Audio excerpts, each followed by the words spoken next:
Time for What's Hot. We talk about stories that have all of us talking. And today we're joined by Jon Anne Willow from Third Coast Digest at thirdcoastdigest.com, and Jeff Wagner is back. It is a mailer that attacks State Senate recall candidate John Lehman. On the front it says, "You're not safe thanks to John Lehman." There's an image of a white man attacking a white woman, and then on the other side, a hooded figure with no face. The local NAACP saying it is playing off of racial fears, and the hood is reminiscent of the Trayvon Martin case. Is race playing an issue or playing a role in this flyer, this ad? Okay, well, here's the reality.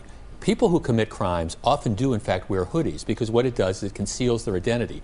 I own a lot of hoodies. Tuesday night it was cold. I went out to dinner wearing a hoodie. I don't think people thought necessarily there was this inherent thing that you're a criminal. The NAACP really, I mean, there's real racism in the world. They would be much better off concentrating on that as opposed to silly things like this. Probably no one thought you were African American either, and if they Nobody hadn't been thought able, that, but it's not. It's just a hoodie. Right, it is just a hoodie. And the Trayvon Martin case, I think the whole hoodie issue was that. With that was that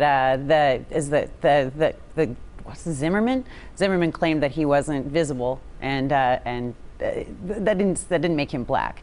I'm not being very articulate today, but I guess what I'm saying in short is that I agree with Jeff that there's real racism in the world, and to cry and attack like so close to the election when you really should be focusing on the issues. So I'm you a little think it's disappointed. more like a crying wolf thing in a way? Yeah, or? well, I mean, right, because on the other side of the mailer, they have an actual, apparently it's a depiction of a white guy who's attacking a white woman. This is just as we showed. I mean, it's just a hoodie. And again, I think the NAACP has an issue with the whole idea of crime. But to say that, you see this hoodie and automatically people assume that it's an African American that's committing a crime, I think that's a bit of a stretch. Well, and the candidate himself was saying that he'd never been attacked racially this way before and so close to home. And it seems kind of dramatic to me. It seems a little bit like histrionics. I got six hoodies in my closet. Now, admittedly, they're also Jimmy Buffett things with giant parrots on the back of them. I can see you in that. Yeah, exactly. Yeah. It's me. So typically, we don't have to have time to get into the fashion issue of this. Well, no, but let's not talk about Jeff's If fashion I walk into a bank circumstance. wearing that, chances are, I admit, people aren't going to necessarily think I'm there to rob it. It's going to be that guy with the giant orange parrot. What was he doing? As long as you keep your hood down. All right, we'll leave it at that. Coming up next, a gift from a boy's Marine brother ruled inappropriate for school. Is the school? Again, we're joined by Jon Anne Willow from Third Coast Digest and Jeff Wagner of News Radio 620 WTMJ. Well, get this. A Manhattan man's fiance jilted him before they reached the altar. Now he's suing her. That man wants his former fiance to pay him back for all costs related to the planned wedding and her portion of the rent from 2 apartments the couple shared over the course of their relationship. Now, she did return her $32,000 engagement ring when they broke up. Says she doesn't owe him a thing. Should she be sued? I mean, apparently, I think he's doing okay in the money arena. This might be just a revenge thing. This is definitely a $32,000 ring. It's definitely on principle. He feels jilted. He feels litigious. But, this would set such a terrible precedent if you think about it. Think about all of the weddings that have ever been called off, all of the deposit money that's been laid down and the things that have been bought. And there's no legal precedent right now for who's responsible for what unless their name was on the contract for that thing. Well, think about a destination wedding where you have all your guests there, everybody's paid to fly there, they've paid their hotel, and then someone backs out. I mean, that whole thing could be wrapped into a lawsuit like this. It's simpler than that. Have some self-respect, Guy. I'm sorry. As a guy, I am embarrassed by this. Now, the one issue is, apparently she cleaned out their joint checking account. She didn't. She took 57 grand out of the joint checking account. 57 grand in a checking account. But apart from it's joint. that I don't know. But he thinks she owes him. He thinks that she owes him 19,000 of it. Right. Really? Memo to Courtney's husband: if you guys ever split, make sure that you get to that account first. What?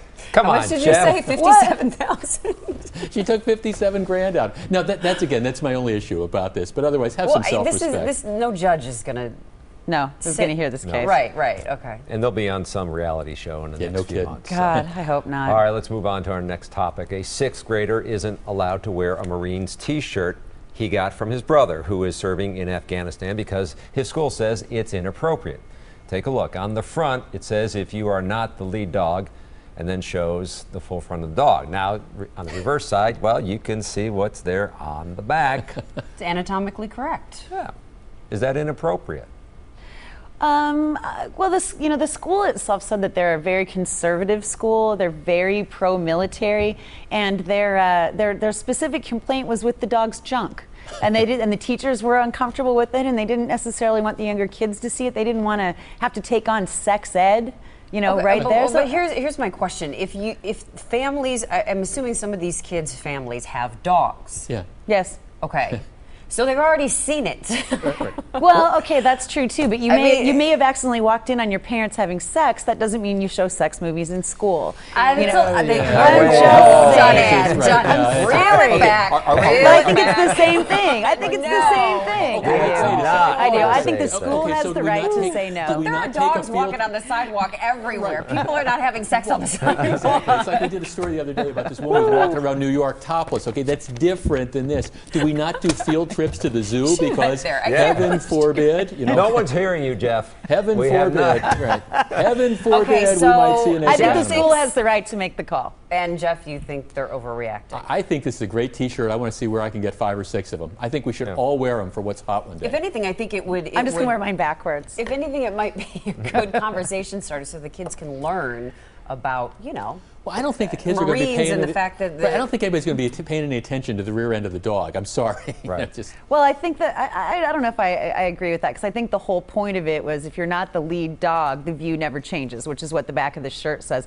And the view is the dog's junk. And and it's like I don't object to the message, but I do think the school has the right to say we don't want to have to explain that to some of the kids. That's fair. Bring your pet to school days at that school, I guess. Probably not. No show and tell with the family dog. We're going to take a quick break and be right